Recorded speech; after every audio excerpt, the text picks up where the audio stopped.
Cuando una startup recibe capital de una firma de Venture Capital, la mayor parte de ese dinero no proviene de los socios de la firma, sino de los llamados Limited Partners. Los Limited Partners suelen ser familias, corporativos o instituciones gubernamentales que invierten en los fondos de Venture Capital. Y hoy conversamos con uno de ellos para entender cómo funciona el otro lado de la industria de Venture Capital. Eduardo Medina es director de la división de Venture Capital de Polígono Capital. Polígono es una institución financiera con varias áreas de inversión como bolsa de valores, inversiones inmobiliarias, deuda privada y, por supuesto, Venture Capital. A la fecha, Polígono ha invertido en varios fondos de Venture Capital en Latinoamérica, incluyendo a Magma Partners, 500 Startups, Cometa y Redwood Ventures. Eduardo nos dio una mirada al interior del negocio del Venture Capital, cómo funcionan los Limited Partners, qué buscan para invertir en un fondo en términos del equipo y los retornos de inversión, y cuáles son, en su opinión, las cosas que menos entienden los emprendedores acerca del Venture Capital. Hacia el final, Eduardo nos dio sus insights y perspectivas sobre el mercado de inversión en startups en 2023. Si planeas levantar capital en este año, esta entrevista es para ti.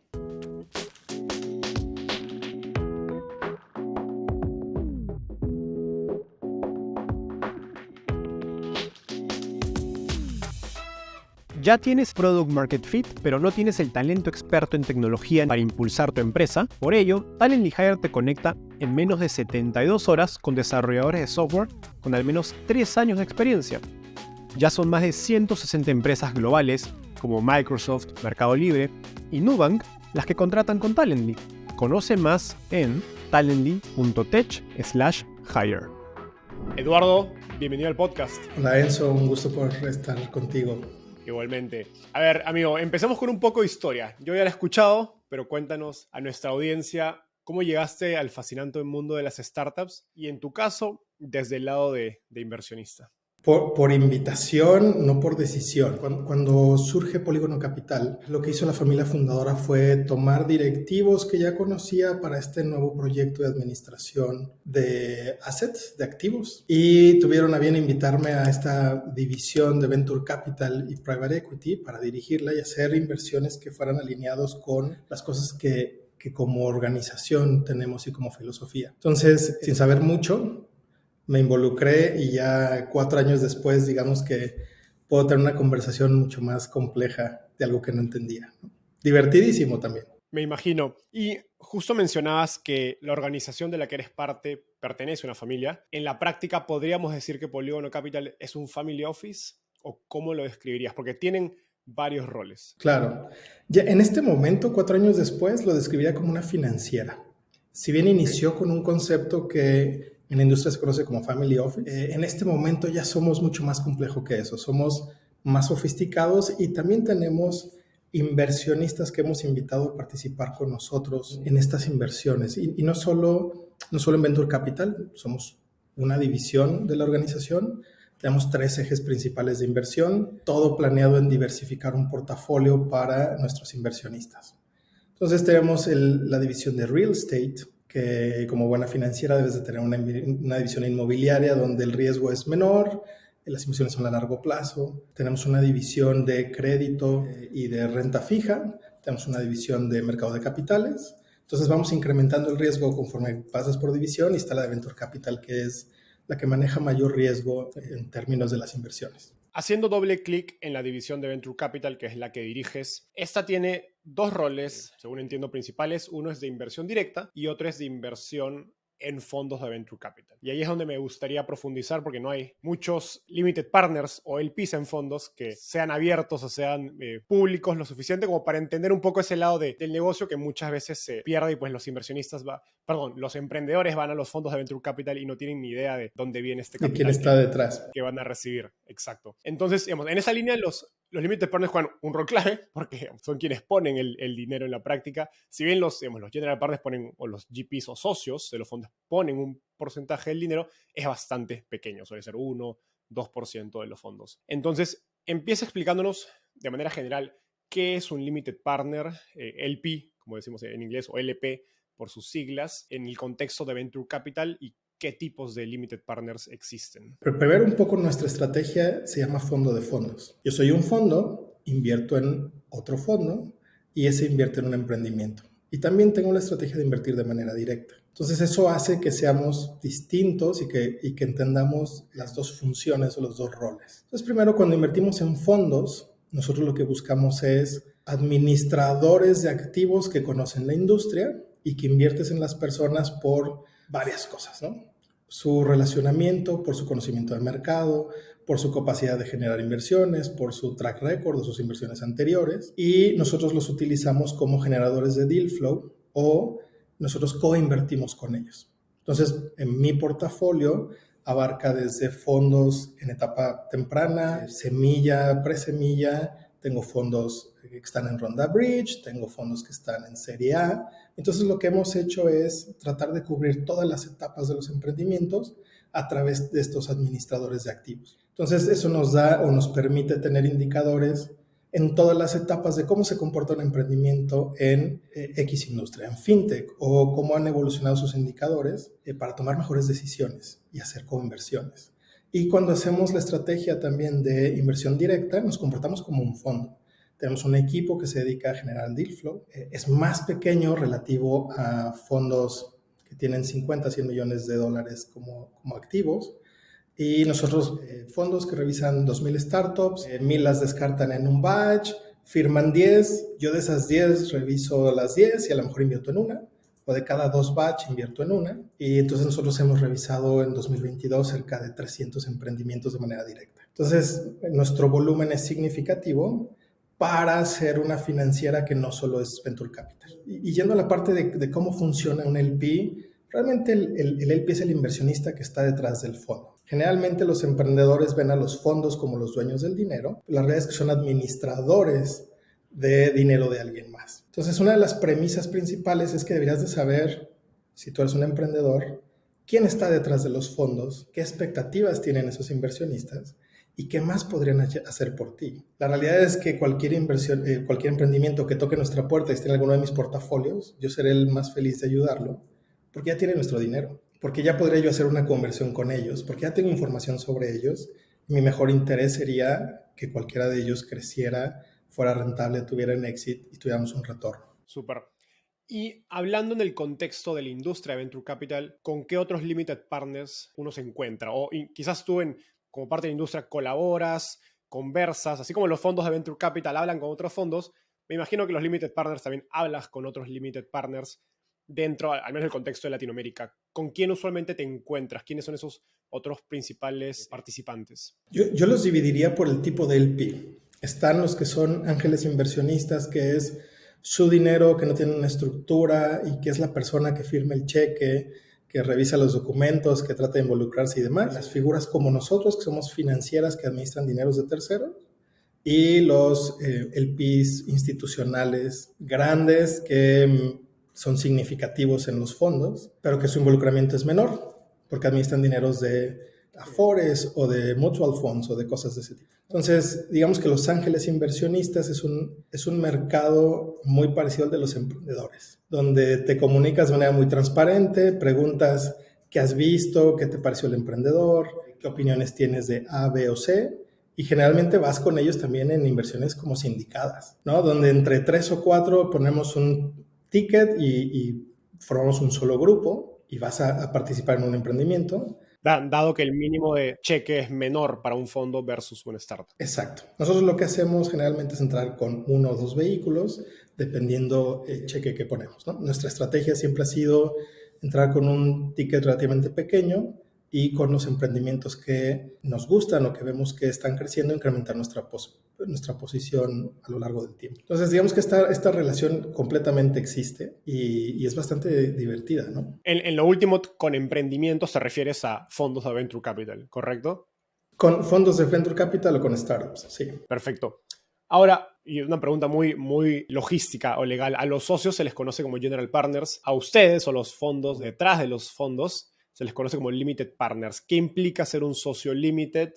¿Y cómo funciona esta operación de invertir un fondo? Si nos puedes explicar un poquito de manera sencilla la parte legal y del dinero en la práctica. Digamos que haciendo una analogía con una empresa tradicional, en una empresa tradicional todos los socios pueden tener voz y voto sobre las cosas. En un fondo lo que haces es limitar la participación del inversionista. ¿Para qué? Para que el administrador o el GP tenga las decisiones más rápidas posibles, en dónde invertir, cómo invertir, y que no tenga que pedirle permiso a 100 personas y alinear 100 visiones. Entonces, digamos que el primer concepto es que tú entregas la responsabilidad al GP de ejecutar las cosas que dice el fondo que va a hacer. Y, no sé, invertir en una tesis temprana, invertir en SaaS o invertir en un modelo de negocio de X, Y o Z tipo. Entonces no tiene que pedir permiso, por llamarlo de alguna manera, a los inversionistas para hacerlo. Pero no puede salirse de esa tesis. Eso hace que los fondos siempre tengan que seguir su tesis por mandato legal. En el caso de las financieras como nosotros, somos más abiertos a las cosas que podemos hacer. Correcto. Ahora, hay además de eso dos estructuras, ¿cierto? Tú como limited partner no inviertes en la firma, como se le conoce, sino en el fondo. Hay dos. Explícanos esa estructura legal y cómo también fluye el dinero en ese sentido desde un limited partner como Polígono hacia las startups. A ver, son, digamos que tres entes separados. El fondo, el administrador y el inversionista. Entonces, el fondo es donde tú depositas el dinero vía llamados de capital. Y los llamados de capital hay varias versiones, ¿no? Llamado por oportunidad, es decir, cuando el fondo cierra la oportunidad de invertir en X, te hace un llamado proporcional a todos los inversionistas, o llamados programados mayo y noviembre. Entonces, en mayo te llamo el 20%, en noviembre el 20%, durante 5 años o el tiempo que sea, y con eso cubres el total de tu compromiso. Y el administrador o el general partner puede ser una persona moral o un ente separado que solo se dedica a administrar los activos que quedan dentro del fondo. Y esa administradora es quien provee los servicios de administración de los fondos. Exacto. Al fondo, ¿correcto? Y ahí, bueno, se desprende el modelo de negocio. Ahora, una pregunta bastante para entender un poco la lógica detrás de por qué ustedes invierten en un fondo. En la práctica, estos fondos de Venture Capital son intermediarios. Y ustedes, como decías al inicio, también tienen esa práctica de invertir directamente en startups. ¿Cuánto le pagan a un fondo de Venture Capital? ¿Cuál es ese modelo de negocio? ¿Y por qué ustedes deciden invertir en ellos? O pagar ese precio por ese servicio, ¿no? Sí, claro.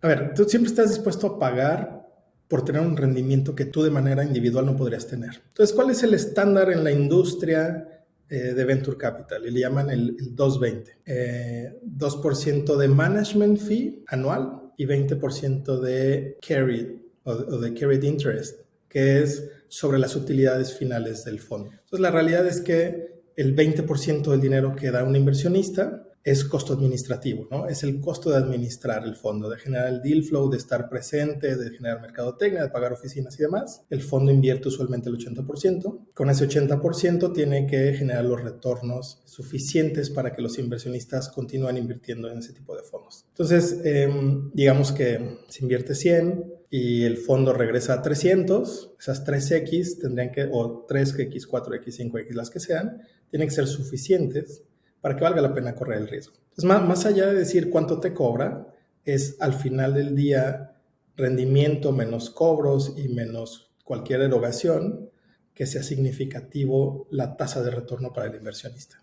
Perfecto. ¿Y cuánto es un retorno atractivo? ¿A partir de qué momento tú dices, ok, este dinero es mejor invertido por alguien más en lugar de por mi equipo?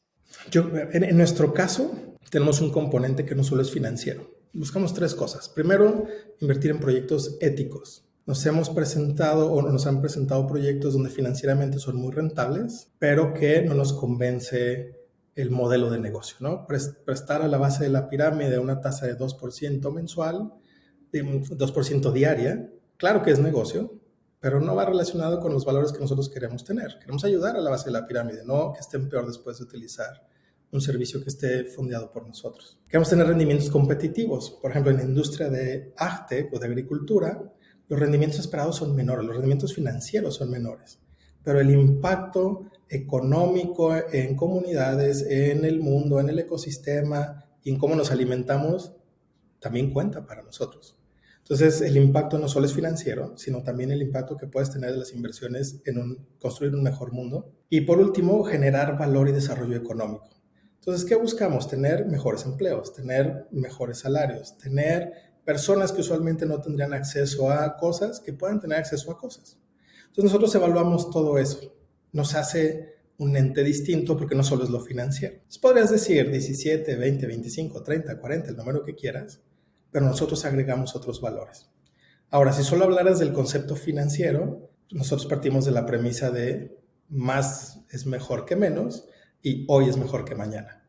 Entonces, buscamos el mejor rendimiento, evidentemente, financiero, lo buscamos lo más pronto posible, pero también le agregamos otros valores. Vayamos a números. Cuando dices el mayor rendimiento posible, ¿a partir de qué número mencionaste las X, digamos, la cantidad de veces que se multiplica un fondo, es un buen fondo de Venture Capital? Para financieras como nosotros y poder comparar el rendimiento entre cada una de nuestras divisiones, no usamos las X o el múltiplo sobre capital invertido, MOIC, que generalmente es un indicador que todos los fondos te dan.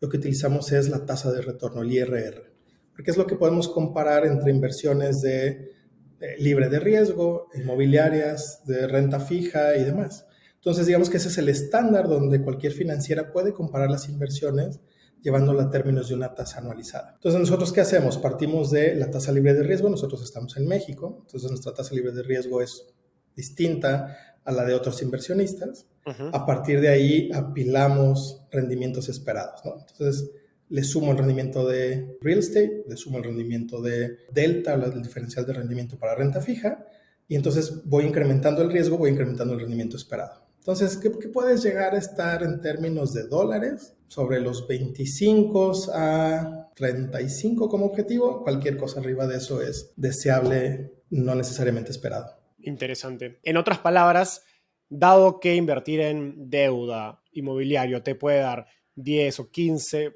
me imagino que debe estar en ese rango, no vas a esperar menos de un fondo de Venture Capital porque es considerablemente mayor riesgo. Mayor el riesgo. Y llegas a esos 25 o 30 de tasa interna de retorno que mencionas. Que esto te da, si uno lo analiza y lo lleva a la vida de los fondos, usualmente es el famoso 3X como mínimo, o va un poquito por ese vecindario, ¿correcto? Yo creo que es un poco más. A ver, ¿qué ha pasado en términos de dólares? Un fondo que tiene un buen rendimiento está sobre los 25% en un periodo de 10 años. Fondos que logran hacerlo más rápido, crece su tasa, ¿no? Entonces, la velocidad de crecimiento impacta. La velocidad del crecimiento es lo que nosotros buscamos, ¿no? Yo les pongo la analogía de el MOIC o el múltiplo final es el destino.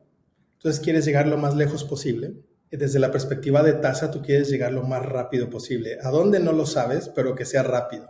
Entonces buscas mantener una velocidad. Entonces la alineación de esas dos cosas, velocidad y distancia o velocidad y múltiplo, el fondo que logra tener la mayor velocidad llegando lo más lejos posible, es lo deseado. Hay quienes tienen inversiones que sobresalen, ¿no? que tienen 100, 120% de tasa de retorno muy rápido. Y hay quienes van un poco más lento y acaban llegando a los 10 años a estas 4X, que generalmente lo ponen como objetivo estándar los fondos. Buenísimo. Ahora, me gustaría profundizar, dado que hemos hablado de retornos y tasas, en el modelo de negocio de los fondos de Venture Capital y tu perspectiva como cliente de este modelo de negocio. Es curioso el hecho de que los mismos inversionistas de Venture Capital o los general partners, los socios, pasan por un proceso de levantar capital tal cual lo harían las startups, que es algo que obviamente no se ve. Entonces, en esa línea, ¿qué cualidades buscan ustedes en los socios de un fondo de Venture Capital en el que planean invertir? Lo dividimos en varios conceptos, ¿no? Evidentemente el financiero es una parte inicial, sino la parte fundamental es importante, pero también buscas que esté alineado con tus principios, ¿no? Proyectos éticos, inversiones rentables que generen desarrollo, con quienes podamos tener conversaciones respecto de crecimiento en las startups, con quienes podamos tener conversaciones respecto de ayudarlos a hacer un soft landing en México, ¿no? O en cosas que nosotros conocemos. Nosotros tenemos un área de back office que tiene distintos componentes que siempre está al servicio tanto de los fondos como de los emprendimientos o las startups que están en los fondos. Entonces, con quienes podamos alinear esas conversaciones es con quien nosotros funcionamos. Entonces, te diría que, ¿qué buscas? Un buen administrador de fondos, la reputación de la persona, que estén alineados los temas de tasas de rendimiento y administración general del portafolio. Nosotros en este caso vamos a buscar en 2023 y 2024 nuevas regiones. Entonces, queremos invertir en Brasil y Estados Unidos. Fondos que tengan esos componentes también los quiero. En lo general tenemos inversiones en fondos generalistas, es decir, que tienen una tesis más sobre el modelo de negocio o sobre la etapa. Vamos a buscar fondos que tengan estrategias de nicho. Queremos invertir en agricultura, queremos invertir en fintech, en proptech, en insurtech. Entonces, digamos que esas son las características que buscamos en este momento. Y generalmente todos los inversionistas buscan lo mismo, que esté alineado con lo que ellos quieren. Si tuvieran la capacidad de invertir, el equipo para invertir, que ellos lo pudieran ejecutar. Perfecto. Por otro lado, y pensando también en el lado del emprendedor, ¿cuáles son los red flags, digamos, esas alertas a las que el limited partner se fija en una persona, en un socio que dirige un fondo de venture capital? Digamos que, a ver, en términos de red flag pueden haber muchos. Yo creo que debes enfocarte en lo que sí quieres invertir. Entonces, personas que hagan un due diligence respecto de la originación del dinero, que todos los inversionistas sea muy claro cuál es la fuente de ese dinero que se va a invertir. Lo mismo que debería hacer un emprendedor tiene que hacer un fondo, porque levantar dinero, uno, no es tan fácil, y dos, no lo deberías de tomar de todas las personas. Que estén alineados los valores, que no te diga vamos a invertir en cosas que no estén alineadas a la tesis de inversión, que no estén alineadas a la forma de hacer negocio que quisieras tener en tu organización, la relación entre los GPs, ¿no? Generalmente, digo, hay fondos que tienen un solo founder, así como hay emprendimientos, pero también hay equipos de trabajo. Entonces, la relación de los equipos de trabajo es igual de importante en un fondo que en un emprendimiento. Es cuando se conocen de mucho tiempo, cuando han tenido experiencias complejas entre ellos y que la han podido solucionar, eso es lo deseable. Perfecto.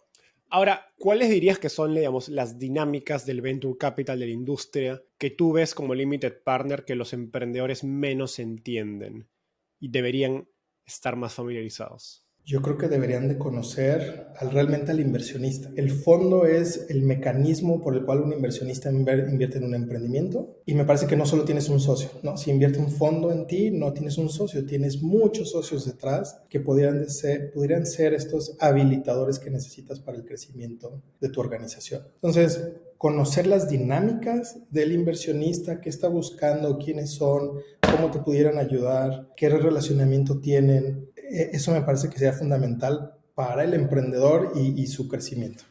Espero que estés disfrutando esta entrevista tanto como nosotros disfrutamos grabando. Me encantaría saber qué te pareció y qué otros temas te gustaría que tratemos en los próximos episodios. Así que no olvides dejarnos sus comentarios. Aprovecho en contarte que si bien nuestro canal de YouTube es nuevo, tenemos más de 100 entrevistas como esta y cada semana traemos a un invitado nuevo. Freddy Vega de Platzi, Pamela Valdés de Vic, Daniel Undurraga de Corner Shop y muchos más de los referentes de la industria de tecnología y startups en Latinoamérica han pasado por Startupear. Pero eso no es todo. Llevamos más de 3 años creando una biblioteca de contenido gratuito sobre emprendimiento y tecnología. Puedes revisar nuestro glosario con todos los términos técnicos de emprendimiento, nuestro blog con guías, tips y lecciones clave sobre startups y nuestro directorio donde encontrarás un listado con las startups e inversionistas más importantes de la región. Ingresa a startupeable.com dando clic aquí arriba y acelera tu crecimiento en el mundo de las startups. Por último, no dejes de suscribirte y seguirnos en redes sociales. Ahora sí, de vuelta al episodio. Quiero conectar ahora el tema de lo que ustedes buscan en un equipo de un fondo de Venture Capital con los retornos, y hablamos de este famoso 220, ¿no? Que es el 2% de management fee o comisión por gestión, y además del carry, que es el 20% de las utilidades del fondo. Algo que a mí me parece curioso de la industria y me gustaría tu opinión o como tú lo ves, es cuando los fondos crecen, pasas de un fondo 2 o 3 o 4, hay un punto donde los management fees, ese 20% de comisión por gestión, se vuelve bastante alto, ¿no? Y sobre todo si piensas en tamaños de fondos de Latinoamérica, un fondo de $100 millones, pues está generando $2 millones anuales de management fee. Y yo pienso, si yo tuviera ese fondo y estuviera administrando ese fondo y recibiendo esa cantidad de dinero anual, pues la verdad, si hay utilidades o no en el fondo, no me va a cambiar mucho la vida con esa cantidad de dinero en Latinoamérica en particular. Quizás en Silicon Valley, en San Francisco, pues no te vas a dar una vida muy onerosa, no te alcanza. Pero en México, en Colombia, etcétera, en Chile, pues es mucho dinero. Entonces, ¿cómo piensas tú en esa relación y el manejo de los incentivos? Porque al final de cuentas, tú como limited partner quieres que el inversionista o el socio en quien estás apostando sea ambicioso, ¿no? Quiera más. A ver, yo creo que como principio económico todo está en los incentivos. Uh-huh. El management fee, cuando lo pones en esos términos, suena como el negocio. ¿no? Puedes vivir 10 años con $2 millones y si tu equipo es relativamente pequeño, es más que suficiente. Pero la realidad es que si no cumples la expectativa de los inversionistas, lo haces una vez y se acaba. El largo plazo, la relación de largo plazo y el secreto de Venture Capital es la relación de largo plazo entre las tres figuras, el LP, el GP y los emprendedores. Cuando algo de eso no está alineado, no existe largo plazo. Entonces, o si los rendimientos no son los esperados, el inversionista decide no continuar. Si tu tesis de inversión no fue la correcta o tu comportamiento con los emprendedores no fue el esperado, buenos emprendedores no van a querer tomar tu dinero. Yo creo que el incentivo está en el carry final. ¿Por qué? Si logras multiplicarlo por 4 y tomas el 20% de eso, es mucho más dinero que solo el management fee. Entonces, el incentivo siempre es económico para todas las partes. Para el emprendedor, porque recibe dinero, porque recibe beneficios, porque recibe coaching, mentoring y demás, que lo podemos proporcionar los inversionistas o el fondo, el carry que va a tener el fondo, y a fin de cuentas, el 80% de una utilidad con una tasa de 30-35%, claro que un inversionista lo va a querer. Entonces, cuando todos pueden tener una participación positiva, los incentivos continúan. Cuando solo te limitas voy a cobrar el management fee, se termina pronto eso. Genial, no, me gusta mucho esta perspectiva y hace sentido. Vamos al contexto actual, alejándonos un poco del tema práctico acerca de cómo funciona un fondo de Venture Capital y la relación con los inversionistas o limited partners detrás. Ustedes, digamos, son inversionistas en, si no me equivoco, más de 7 fondos de Venture Capital. Tienen una mirada, creo, interesante acerca de las decisiones que esos socios o general partners están tomando. Hablemos, digamos, de valuaciones, perspectivas de levantar capital en 2023. ¿Cómo ha cambiado lo que los fondos están buscando o están valorando más en una startup en etapa temprana en este nuevo mercado? Yo creo que algo muy común ahorita es decir, las valuaciones están a favor de los fondos, no del emprendedor. Sí. Y venimos de 2 años donde las valuaciones estaban a favor del emprendedor, no necesariamente de los fondos. Y yo insistiría en que no es a favor de uno o de otro, sino los emprendimientos de las startups que generen soluciones a problemas reales, que tengan métricas de negocio correctas, que puedan generar crecimiento o rentabilidad o estabilidad en el largo plazo, van a continuar recibiendo apoyo de fondo. Y la evaluación será un indicador de qué está dispuesto un fondo a pagar por eso. Emprendimientos que no tienen MVP, no tienen Product Market Fit o que el mercado no les compra su producto o solución, que no tienen los indicadores clave y demás, se les acabó el dinero y difícilmente van a levantar. Entonces, las valuaciones ahora están basadas en unas métricas que no necesariamente son FOMO, no es el miedo a perderme la inversión, sino es más un sentido de negocio. Nosotros como lo vemos es, todas las startups deberían tener un sentido de negocio. Quemar dinero es una consecuencia de seguir una estrategia de negocio. Tener un runway definido es porque vas a hacer cosas específicas para crecimiento o para generación de equipo o para construcción de producto, pero no simplemente es porque a una startup se le permite quemar dinero. Si tengo una startup hoy y planeo levantar capital, ¿cuál es el consejo práctico? ¿Debo priorizar crecimiento, rentabilidad, eficiencia de capital? Yo creo que los indicadores que te ayuden a contar la historia actual del emprendimiento. Si estás en una etapa de crecimiento, debes tener los indicadores de crecimiento correcto. Si estás en una etapa de estabilización de operaciones porque habías levantado dinero durante el periodo de la pandemia y dijiste que ibas a hacer 5 cosas y las hiciste, deberías tener las métricas para esas 5 cosas. Entonces, levantar dinero en este momento, todo es alrededor de las métricas de tu negocio, de lo que dices o lo que dijiste que ibas a hacer, que lo hayas cumplido. ¿Por qué? Nosotros lo vemos en nuestro portafolio directo. Aquellos emprendimientos que dijeron voy a crecer a esta tasa o voy a hacer estas 4 cosas, no ha habido uno solo que no los mismos inversionistas hayan vuelto a invertir para darle continuidad al negocio. En donde las cosas no funcionaron por lo que sea, los mismos inversionistas han decidido no continuar. Y ese es un fenómeno que vamos a seguir viendo durante 2023. Ahora, ustedes dentro de este portafolio de fondos tienen mirada tanto a aceleradoras, sé que han invertido algunas aceleradoras, fondos de etapa presemilla, semilla, hasta serie A. Al emprendedor que hoy está empezando, quizás tiene un MVP, muy poquitas ventas, y algo que yo me pregunto es, el año pasado, el 2021, parte del 22, 21 y 20, había una suerte de desesperación por salir a levantar capital, ¿no? Era una de las primeras cosas que pensabas. ¿Tú recomendarías cambiar esa mentalidad sabes que enfócate mucho más en tu negocio, no es un mercado para ir a levantar capital en una etapa tan temprana? Yo creo que sí. Los modelos de negocio disruptivos, pero que sean completamente un experimento, va a ser más difícil que levanten dinero. Yo a ese tipo de soluciones me parece que deberían de buscar un proceso de aceleramiento donde les ayuden a establecer el modelo de negocio correcto. Financieras como nosotros y VCs como nosotros están alejándose un poco de las etapas tempranas porque las necesidades de capital en los siguientes 2 años va a ser difícil cubrirlas. Entonces, el proceso de aceleramiento me parece que es muy valioso. Financieras como nosotros podemos entrar generalmente en etapas post, MVP o cuando inicia, digamos que el experimento de Product Market Fit, cuando sí estamos teniendo un poco de ventas y de tracción y que necesitas acelerarlo, es donde nosotros pudiéramos jugar.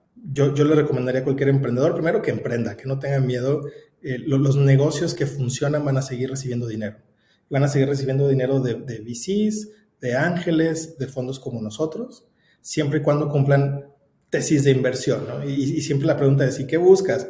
Ir a proyectos éticos, rendimientos competitivos, desarrollo empresarial. Es decir, aquello que esté alineado con nuestros valores, lo vamos a seguir apoyando. Aquello que tenga impactos en la sociedad, en el medio ambiente, en economías circulares, lo vas a seguir apoyando cuando tienes eso como convicción. Si solo vas a iniciar y quiero hacer algo que ya hacen otros 18 personas y que me llevan 5 años de ventaja y 3 o 4 rondas de levantamiento, va a ser difícil que lo hagas, ¿no? Entonces, participar en un mercado donde puedas competir también será importante. Ahora, cuando hablas de este cambio de comportamiento en lo que buscan los fondos, tengo curiosidad, ¿es un cambio brusco, digamos, blanco y negro, de pronto cuando cambia el mercado? ¿O también hay un proceso donde ustedes como Limited Partners tienen que decirle a los mismos socios, oye, esta evaluación que estabas dispuesto a pagar hace 6 meses, hoy día ya no hace sentido?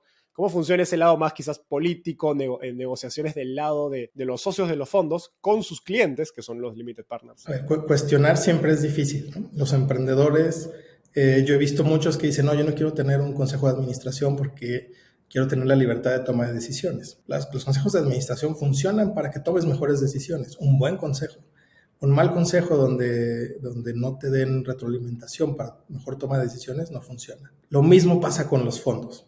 Los mismos fondos se han dado cuenta, una vez que hacen sus evaluaciones trimestrales, sus reporteos, donde tienen que ajustar la evaluación de los activos que tienen bajo administración y los ves que ellos son los que sufren, ¿no? Porque invertí una evaluación de lo que tú quieras y ahora está a la mitad o está al 60% con descuento o lo que sea. Y entonces no hay necesidad de decirle, mira, te equivocaste, debiste haber hecho esto. Si todos tuviéramos la bolita mágica para decir cuál va a funcionar, qué hacer y qué no hacer hoy, porque en el futuro es mejor esa decisión, todos lo haríamos. Me parece que el ajuste ha sido un poco derivado de dos cosas. Valuaciones a la baja, que se ven impactados en los activos del fondo, y segundo, porque no hay a quien vendérselo más caro. También el mercado se ajusta. Entonces, por más que tú quieras salir a levantar evaluaciones que no hagan sentido porque no tienen las medidas, el unit economics, las medidas de crecimiento o la alineación con los fondos, pues no hay forma de hacerlo, ¿no? No hay mercado para hacerlo. Y en esa pregunta que hacías, ¿qué tanto conversan los fondos conversan muchísimo entre ellos. Me parece que la industria de Venture Capital en Latinoamérica todavía tiene que demostrar que tiene la capacidad de tener éxitos, que tiene la capacidad de poder tener retornos de manera consistente a lo largo de varios fondos, no solo A, que tuvo la salida con la empresa que salió en el IPO y que nadie más lo puede hacer. Entonces tenemos un reto como industria y ese reto se está viendo ahorita impactado en la toma de decisiones de los fondos. Totalmente. Y esa perspectiva que compartes es muy interesante porque, como decíamos, tienes una mirada sobre varios fondos a la vez que raro encontrar en el mercado. Pensando en un contexto más macro, y me interesa tu opinión porque, como decías, no solo inviertes en fondos, sino que inviertes en varios activos, inmobiliario, crédito. Tengo entendido que hacen también algunas cosas de private equity, más de empresas tradicionales. Entonces, en Polígono tienen una buena mirada de la economía, al menos en México y seguro de otros países. ¿Cuál es tu perspectiva respecto del riesgo de una recesión en México y Latinoamérica? ¿A finales de año seremos mejor o no? ¿Estás bullish o bearish, como se dice en inglés? ¿Cuál es su sensación, su hambre en este contexto? A ver, nos ha pasado mucho con personas fuera de la región. Lo ven un poco oscuro este comportamiento de altas tasas de inflación, tipos de cambio con fluctuaciones poco predecibles, donde el capital turista o este exceso de capital dejó de estar en la región, donde se vuelve más difícil el levantamiento de capital, donde la migración de oportunidades entre países también es más compleja. La realidad es que esa es Latinoamérica en los últimos 30 años. No ha cambiado nada en lo absoluto. Vamos a estar igual. Depende de lo que hagamos, depende de los riesgos que tomemos. Entonces, organizaciones como nosotros están comprometidos con llevar a otros inversionistas que no tienen exposición a estos activos a que puedan invertir y a que puedan generar rendimientos atractivos y que puedan tener estos impactos en valores alineados con nosotros. Entonces, Latinoamérica es como es y las condiciones son las que son. Con eso tienes que trabajar. Y eso se llama capital de riesgo. Vamos a correr el riesgo para tener mejores cosas. Por eso tenemos, eso sí, lo hacemos con una distribución a lo largo de muchos activos, a lo largo de muchas startups, buscando que la realidad, algunos fracasan, algunos sobresalen, algunos son promedio, pero que en la suma de todos estos comportamientos puedas tener rendimientos atractivos. Entonces, ¿yo qué vería de aquí a fin de año? Primero, nivel de incertidumbre que tenemos que despejar y tomar acciones. Emprendedores que no les va a importar eso. Van a buscar cambiar el mundo y esos son los que tienes que apoyar con dinero. Y veremos cuál es el comportamiento económico mundial, donde pues es lo que es y tenemos que ajustarnos a eso, ¿no? Eso es lo que vemos. Más allá de los riesgos que describes que casi que son inherentes a Latinoamérica, ¿no? Las tasas de inflación, la incertidumbre política, etcétera, ¿qué oportunidades ves, ¿no? Ahorita se habla mucho, particularmente en México, del nearshoring, un poco producto de las relaciones internacionales entre Estados Unidos y China y Rusia. ¿Ves una ventana de oportunidad por allí o quizás algunas otras? Yo lo vería más en negocios tradicionales, más que en startups. Es decir, en la división de Private Equity vemos que vamos a poder hacer nearshoring de actividades primarias, de transformación, que puedas sustituir productos de China y enviar al mercado más grande que es Norteamérica, ¿no? Canadá, Estados Unidos y el mismo México. Yo pienso que todavía hay mucho espacio para emprendimientos en industrias que no necesariamente sean de transformación y que estén pensados en el nearshoring. Y sí, yo a esos emprendedores les recomendaría entrar en un proceso de private equity, no necesariamente de venture capital. Porque en venture capital te van a pedir indicadores de crecimiento que no necesariamente en private equity. En private equity va a ser mucho orientado a rendimiento, retorno sobre activos, retorno sobre inversión, administración de costos, administración de logística, y es un concepto distinto que venture capital. Y los fondos de venture capital no veo que durante 2023 estén invirtiendo en este tipo de soluciones. Me parece que hay otros inversionistas para eso. Y los emprendedores también deberían de aprender a buscarlos. No todo es venture capital. También hay otras fuentes de financiamiento. Por más de que llenemos las portadas de las noticias y los podcasts, no todo es venture capital. No todo es venture capital. Ahora, todos queremos un unicornio en nuestro portafolio. Nadie estamos peleados con eso. Yo quiero varios. Pero qué interesante. O sea, sin duda van a haber oportunidades, no necesariamente, digamos, para el perfil de riesgo y retorno de una startup, de tecnología y un fondo de venture capital, pero bueno, hay emprendedores en todas las industrias, así que interesante tener en mente esta tendencia del nearshoring. Ahora, tomándolo, ya para cerrar, tomando lo que mencionabas acerca de esta posible recesión, de esa incertidumbre, ¿cómo le recomiendas a una compañía de tu portafolio pensar acerca de una ronda de inversión? No en términos de qué necesito para levantarla, sino en qué características debería tener esta ronda. Tamaño, runway esperado, debería tener un horizonte de 1 año, 2 años, 3 años quizás. ¿Cómo estás pensando eso? Nosotros lo que les hemos recomendado a nuestro portafolio ha sido, primero, si vas a levantar dinero, pero no estás cierto de un tipo de evaluación o del tamaño de ronda, hazlo primero con los socios actuales.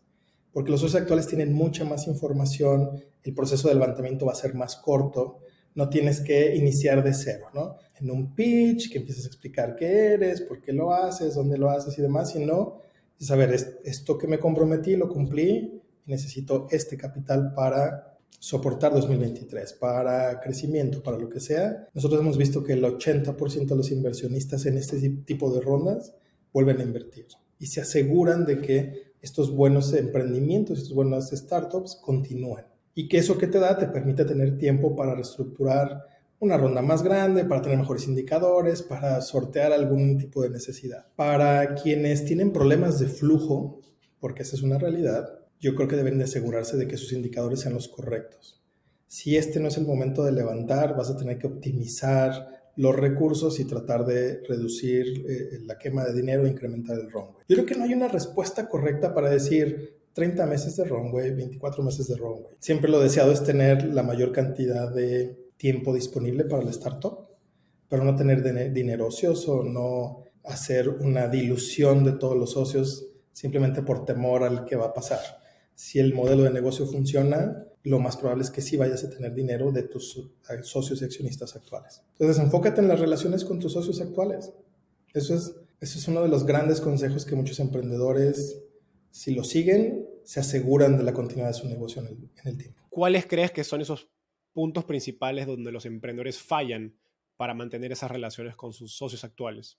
Me parece que el principal problema es comunicación. Usualmente no queremos comunicar que tenemos problemas y entonces comunicamos que tenemos problemas una vez que el problema no se puede solucionar o que ya está casi que al punto de el estallido de algo, ¿no? En la salud mental del emprendedor, en la operación de la startup.